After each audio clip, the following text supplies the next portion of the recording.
Crypto media spent this week framing the Clarity Act vote as binary.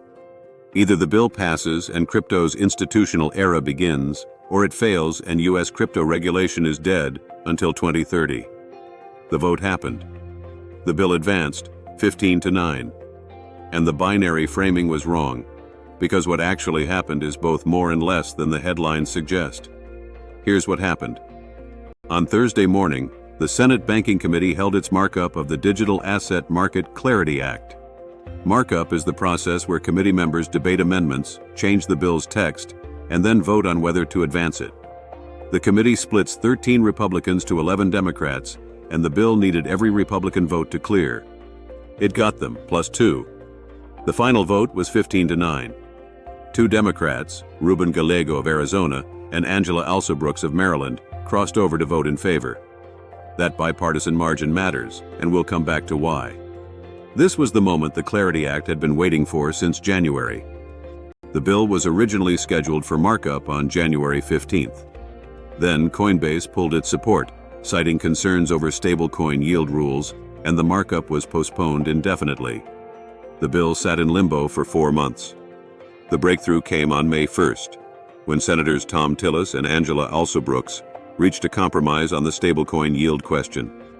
That compromise bans passive yield, meaning simply holding a stablecoin won't generate interest-like returns, but allows rewards tied to activities like trading and staking.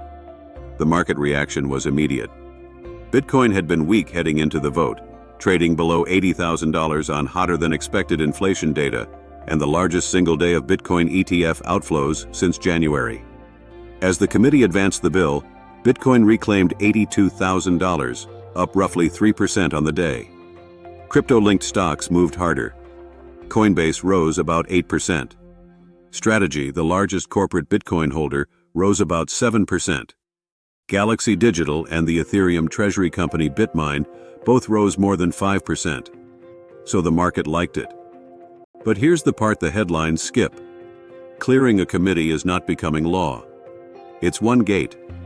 There are several more. The Clarity Act now has to be merged with a different bill, the Senate Agriculture Committee's version, which passed back in January. The combined bill then has to pass the full Senate floor, where it needs 60 votes, not the simple majority it got in committee. Then it has to be reconciled with the House version, which passed last year. Then it goes to the President. And the hard parts are not behind us. 2 issues remain genuinely unresolved. The first is law enforcement.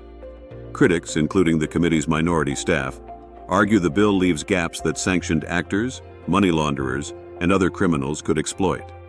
The second is government ethics, specifically language meant to limit elected officials, including the president, from profiting off crypto while in office.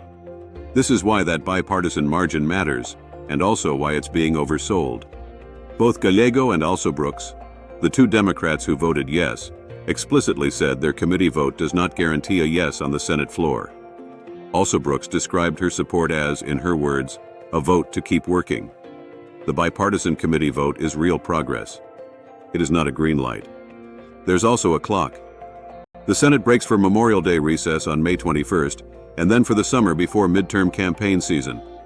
Supporters want this signed before the August recess. The White House has floated July 4th. Senator Cynthia Lummis has warned that if the bill misses this window, the next realistic chance could be 2030. So, back to the binary framing. The people telling you crypto regulation has arrived are skipping several chapters that haven't been written yet. The people who said a failed vote meant nothing until 2030 were also wrong, because the vote didn't fail. What actually happened is narrower and more honest than either headline. One real gate, out of several, is now cleared. The bill is closer than it has ever been. It is also not close to done. That's what happened with the Clarity Act this week. We cover crypto on the days that actually matter, with explainers when it helps. Hit subscribe so you don't miss it. We'll see you next time.